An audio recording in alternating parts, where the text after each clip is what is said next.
New York US. President Donald ട്രംപിന്റെ Gaza പദ്ധതിക്ക് അംഗീകാരം നൽകി യു.എൻ. സുരക്ഷാ സമിതി. എപ്പോൾ വേണമെങ്കിലും വെടിനിർത്തൽ കരാർ ലംഘിക്കപ്പെട്ടേക്കാവുന്ന ഗാസയിലെ അരക്ഷിതാവസ്ഥ മറികടന്ന് സുസ്ഥിരമായ സമാധാനത്തിലേക്കും തകർന്നടിഞ്ഞ പ്രദേശത്തിന്റെ പുനർനിർമ്മാണത്തിലേക്കും നീങ്ങാൻ ലക്ഷ്യമിട്ട് യു.എസ്. തയ്യാറാക്കിയ പ്രമേയമാണ് യു.എൻ. സുരക്ഷാ സമിതി തിങ്കളാഴ്ച പാസാക്കിയത്. 15-അംഗ സമിതി 13-0 എന്ന അടിസ്ഥാനത്തിലാണ് പ്രമേയം പാസാക്കിയത്. റഷ്യയും ചൈനയും വോട്ടെടുപ്പിൽ നിന്ന് വിട്ടുനിന്നു.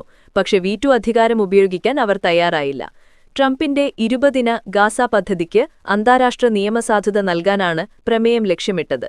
ഇതിന്റെ അടിസ്ഥാനത്തിലാണ് കഴിഞ്ഞ മാസം ഗാസ മുനമ്പിൽ വെടിനിർത്തൽ പ്രാബല്യത്തിൽ വന്നത്. പ്രമേയം പാസാക്കുന്നതിനായി അമേരിക്ക ശക്തമായി സമ്മർദ്ദം ചെലുത്തിയിരുന്നു. എന്റെ അധ്യക്ഷതയിലുള്ളതും ലോകമെമ്പാടുമുള്ള ഏറ്റവും ശക്തരും ആദരണീയരുമായ നേതാക്കൾ ഉൾപ്പെടുന്നതുമായ സമാധാന സമിതിയെ ഐക്യരാഷ്ട്രസഭ അംഗീകരിച്ചു. വോട്ടെടുപ്പിൽ ഐക്യരാഷ്ട്രസഭയുടെ സുരക്ഷാ സമിതിയിലെ അംഗങ്ങൾ ഈ ആശയത്തെ പിന്താങ്ങി.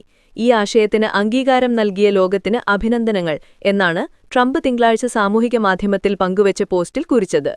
ബോർഡിലെ അംഗങ്ങളെക്കുറിച്ചും മറ്റു പ്രഖ്യാപനങ്ങളും വരും ആഴ്ചകളിൽ നടത്തുമെന്ന് ട്രംപ് കൂട്ടിച്ചേർത്തു.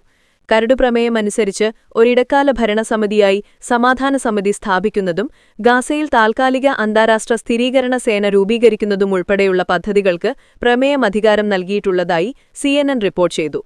പ്രമേയത്തിനിപ്പോൾ UN പിന്തുണയുള്ളതിനാൽ ISF-ൽ പങ്കെടുക്കാൻ താൽപ്പര്യമുള്ള രാജ്യങ്ങൾക്ക് അധികാരം നൽകാൻ ഇത് സഹായിക്കുമെന്ന് ചില നയതന്ത്ര വൃത്തങ്ങൾ പറഞ്ഞു. അതേസമയം പ്രമേയത്തിന്റെ നടത്തിപ്പിനെക്കുറിച്ച് ഒട്ടേറെ ചോദ്യങ്ങൾ അവശേഷിക്കുന്നുണ്ട്. കാര്യങ്ങൾ നടപ്പാക്കേണ്ട ക്രമത്തെക്കുറിച്ചും മറ്റു വിശദാംശങ്ങളെക്കുറിച്ചും കരട് പ്രമേയത്തിൽ വ്യക്തതയില്ലെന്ന് അന്താരാഷ്ട്ര മാധ്യമങ്ങൾ റിപ്പോർട്ട് ചെയ്തു.